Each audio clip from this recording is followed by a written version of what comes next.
दोस्तों, आज हम फिर एक और नई वैकेंसी के साथ आपके सामने हैं। ये वैकेंसी होने वाली है एसएससी कर्मचारी चयन आयोग। कर्मचारी चयन आयोग, इसका मैं इंग्लिश वर्जन देख देता हूँ आपको। Staff selection commission SSC. इसमें थोड़ी सी दिक्कत ये रहेगी आपको कि यहाँ पर जब आप हिंदी में देखेंगे तो आपको ये वैकेंसी आपको हो सकता है कि ना दिखे, हो सकता है नहीं दिखेगी। ठीक है, अब आपने जैसे ही आपको ने इसको हिंदी किया तब आपको एक वैकेंसी आपको यहाँ पर दिख जाएगी। विज्ञप्ति है किसकी? कनिष्ठ अभियंता सिविल यांत्रिक और वैद्युत परीक्षा 2024। ये वैकेंसी आप यहाँ से डाउनलोड करेंगे तो आपके सामने ये डाउनलोड हो जाएगा। चलिए अब हम इसको देखते हैं कि क्या मांगा गया है, इसमें क्या व्यवस्था है, कैसा क्या है। आयोग की वेबसाइट अर्थात ये वेबसाइट पर दिनांक 28/3/2024 को अपलोड किए जाने हेतु है। और भारत सरकार कार्मिक लोक शिकायत और पेंशन मंत्रालय कार्मिक एवं प्रशिक्षण विभाग कर्मचारी चयन आयोग ब्लॉक 12 केंद्रीय कार्यालय परिषद लोधी रोड नई दिल्ली 110003। विज्ञप्ति है कनिष्ठ अभियंता सिविल यांत्रिक और वैद्युत परीक्षा 2024। ऑनलाइन आवेदन के आवेदनों के प्रस्तुतिकरण की तिथि है 28/3/2024 से 18/4/2024। ऑनलाइन आवेदनों की प्राप्ति की अंतिम तिथि एवं समय 18/4/2024 23 बजे 11 बजे। ऑनलाइन शुल्क भुगतान की अंतिम तिथि है 19/4/2024 23 बजे। आवेदन पत्र में संशोधन करने हेतु विंडो और सुधार राशि के ऑनलाइन भुगतान की तारीख है 22/4/2024 से 23/4/2024 23 बजे। कंप्यूटर आधारित परीक्षा का संभावित कार्यक्रम पेपर 1 4/6/2024 से 6/6/2024। कंप्यूटर आधारित परीक्षा का संभावित कार्यक्रम पेपर 2 बाद में सूचित किया जाएगा। ऑनलाइन आवेदन पत्र को भरने में कठिनाई होने पर कॉल करने के लिए टोल फ्री नंबर ये दिया हुआ है 180030093063 ये दिया हुआ है। सरकार एक ऐसा कार्यदल बनाने का प्रयास करती है जिसमें लिंग संतुलन प्रतिबिंबित हो अथवा तथा महिला अभ्यर्थियों को आवेदन करने के प्रोत्साहन किया जाता है। कर्मचारी चयन आयोग भारत सरकार के विभिन्न संगठनों कार्यालयों के लिए कनिष्ठ अभियंता सिविल यांत्रिक और वैद्युत की परीक्षा हेतु खुली प्रतियोगी परीक्षा आयोजित करेगा। ये पद 7वें केंद्रीय वेतन आयोग के वेतन मैट्रिक्स के लेवल 6 35,400 से 1,12,400 रुपये में समूह का अराजक पत्र गैर अनुसचिवीय पद है। पदों आवश्यक शैक्षणिक योग्यताओं का विवरण यहाँ पर आप देख लीजिए कि कौन सा पद है और क्या आवश्यक योग्यता मांगी गई है। सीमा सड़क संगठन बीआरओ किसी मान्यता प्राप्त विश्वविद्यालय संस्थान से सिविल अभियांत्रिकी में डिग्री 30 वर्ष अधिकतम इसमें आयु मांग अथवा किसी मान्यता प्राप्त विश्वविद्यालय संस्थान बोर्ड से सिविल अभियांत्रिकी में 3 वर्ष का डिप्लोमा और सिविल अभियांत्रिकी कार्यों के नियोजन निष्पादन रखरखाव में 2 वर्ष का कार्य अनुभव। अब जो दूसरी इसी में एक वैकेंसी है, पद एक है और एक ये दूसरा है किसी मान्यता प्राप्त, इसमें वही चीज़ मांगी गई है और आप देख लें 30 वर्ष का है। ब्रह्मपुत्र बोर्ड जल शक्ति मंत्रालय किसी मान्यता प्राप्त विश्वविद्यालय अथवा संस्थान में सिविल अभियांत्रिकी में 3 वर्ष का डिप्लोमा 30 वर्ष। केंद्रीय जल आयोग इसमें भी वही मांगा गया है और आप इसको देख लें, आप नोटिफिकेशन आपके सामने है, आप इन सब चीज़ों को देख लें। केंद्रीय लोक निर्माण विभाग CPWD ये भी वही मांगा गया है 32 वर्ष मांगी गई इसमें। केंद्रीय जल विद्युत एवं अनुसंधान शाला इसमें वही मांगे किसी मान्यता प्राप्त संस्थान विद्युत अभियांत्रिकी में डिप्लोमा 30 वर्ष। गुणवत्ता आश्वासन महानिदेशालय नौ सेवा रक्षा मंत्रालय इसमें वही मांगा गया है। और फरक्की बांध परियोजना जल शक्ति मंत्रालय इसमें वही मांगा गया 3 साल। सैन्य अभियांत्रिकी सेवाएं इसमें भी वही मांगा गया है। आप देख लें, आप जब भी फॉर्म भरें तो आप पहले अपनी योग्यता पद देख लें कि किस पद में आपको फॉर्म भरना है, उसके लिए क्या योग्यता मांगी गई, क्या उम्र में 30 वर्ष। प्रयुक्त संक्षिप्तवार ये दिया हुआ है। और अब हम आगे बढ़ते हैं इसको। भारत के राजपत्र के भाग 3.8.5 के तहत दिनांक 23/6/2017 को प्रकाशित विश्वविद्यालय अनुसंधान आयोग मुक्त एवं दूरस्थ शिक्षा विनिमय 2017 के अनुसार मुक्त एवं दूरस्थ शिक्षण पद्धति के तहत किए गए अभियांत्रिकी चिकित्सा दंत चिकित्सा नर्सिंग फार्मेसी वास्तुकला और फिजियोथेरेपी आदि के पाठ्यक्रम अनुमत नहीं है। तथापि मुकुल कुमार शर्मा एवं अन्य बनाम AICTE एवं अन्य के मामले में WPC संख्या ये दी हुई है न्यायालय दिनांक अनुसार इग्नू द्वारा शैक्षणिक वर्ष 2009-10 में नामांकन छात्रों प्रदान की गई अभियांत्रिकी में डिग्री डिप्लोमा या प्रयोजन वैध माना जाएगा। हम और आगे आते हैं।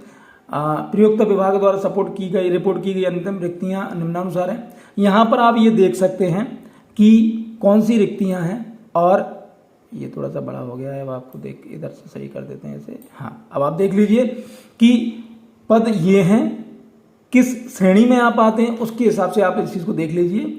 सीमा सड़क संगठन में केवल पुरुष अभ्यर्थियों के लिए सीमा सड़क संगठन, पुरुष ब्रह्मपुत्र बोर्ड, जल शक्ति मंत्रालय, केंद्रीय जल आयोग, केंद्रीय लोक निर्माण विभाग, केंद्रीय लोक निर्माण विभाग, केंद्रीय जल विद्युत अनुसंधानशाला, केंद्रीय जल विद्युत अनुसंधानशाला, गुणवत्ता आश्वासन महानिदेशालय नौसेना रक्षा मंत्रालय, गुणवत्ता आश्वासन महानिदेशालय नौसेना रक्षा मंत्रालय, फरक्का बांध परियोजना जल शक्ति मंत्रालय, फरक्का बांध परियोजना जल शक्ति मंत्रालय, सैन्य अभियांत्रिकी सेवाएं, राष्ट्रीय तकनीकी अनुसंधान संगठन। ये दिया हुआ है। रिक्तियों की संख्या अंत में रिक्तियों परिवर्तन के बारे में तदनुसार सूचित किया जाएगा। आप वेबसाइट को देखते रहें। और हम आगे बढ़ते हैं कि जो इसमें आरक्षण बेंचमार्क दिव्यांगजनों के लिए पदों की उपयोगिता, और इसमें ये एक आयोग द्वारा सूचित किया जाएगा। आप इसको पढ़ लें, बेंचमार्क दिव्यांग। और अब हम मुख्य चीज़ पर हम देखते हैं कि कहाँ आते हैं, कौन कौन सी चीज़ें मुख्य हैं, ये आप पढ़ लें। देखिए, जहाँ पे आपको लगता है कि ये श्रेणी आपके लिए है तो आप उसको ध्यान से पढ़ लें। 131 पेज का है ये। और राष्ट्रीय नागरिकता अभ्यर्थी या तो भारत का नागरिक हो, नेपाल की प्रजा, भूटान की प्रजा, भारतीय मूल का ऐसा व्यक्ति हो जिसने भारत में स्थायी रूप से रहने की इच्छा से पाकिस्तान, म्यांमार, श्रीलंका, पूर्वी अफ्रीका देशों, केन्या, युगांडा, संयुक्त गणराज्य, तंजानिया, भूतपूर्व तंगानिका व तंजीबार, जाम्बिया, मालावी, जाहिर, इथियोपिया और वियतनाम में प्रव्रजन किया हो। इस चीज़ का आयु सीमा में आयु छूट, इस चीज़ को आप देख लें कि आयु गणना के लिए महत्वपूर्ण तिथि 1/8/2024 की निर्धारित की गई है। पदों के लिए आयु संबंधी आवश्यकता इस प्रकार है। जिन पदों के लिए आयु सीमा 30 वर्ष तक है, अभ्यर्थी का जन्म 2/8/94 से पहले और 1/8/2006 के बाद नहीं होना चाहिए। जिन पदों के लिए आयु सीमा 32 वर्ष है, 2/8/1992 से 1/8/2006 के बाद नहीं होना चाहिए।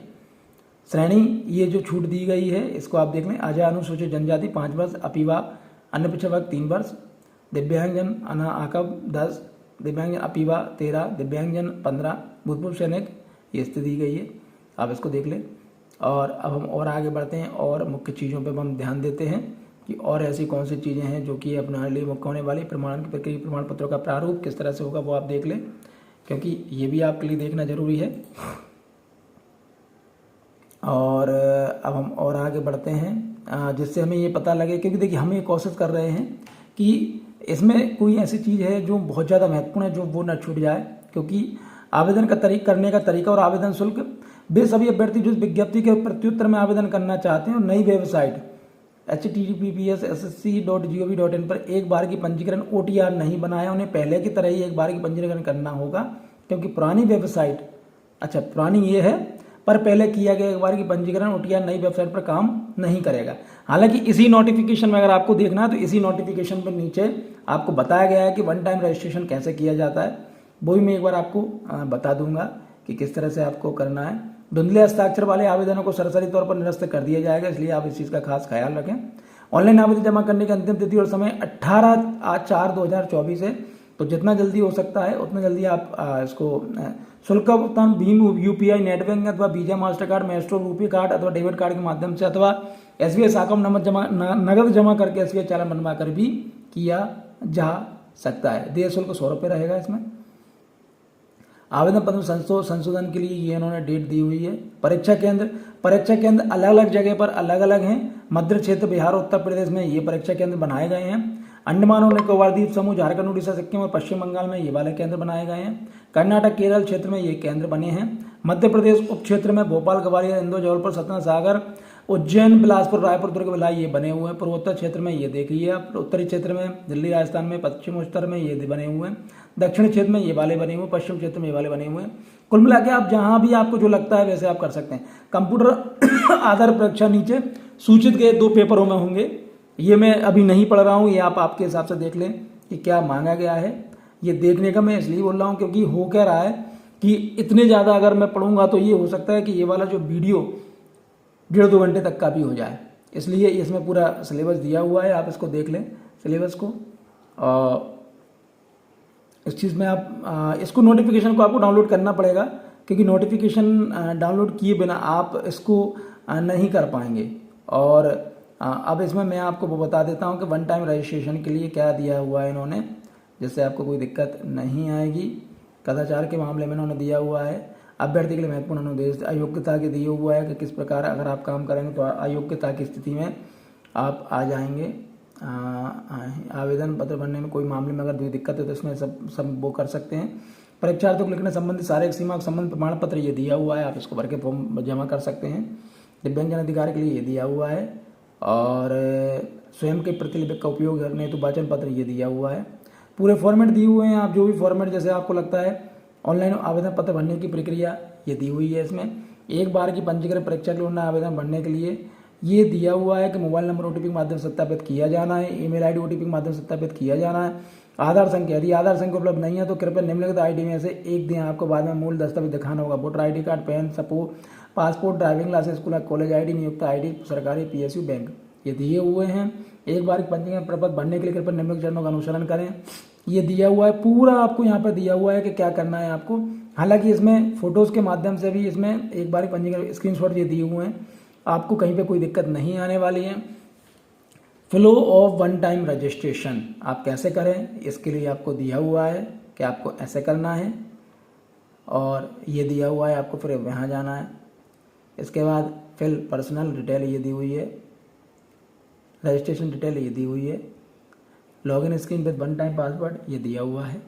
तो आप इस प्रकार से आप इसको, ये पूरी प्रोसेस आपको इसमें दी हुई है, आप पूरी प्रोसेस को फॉलो करते जाएं और आराम से आपका काम हो जाएगा।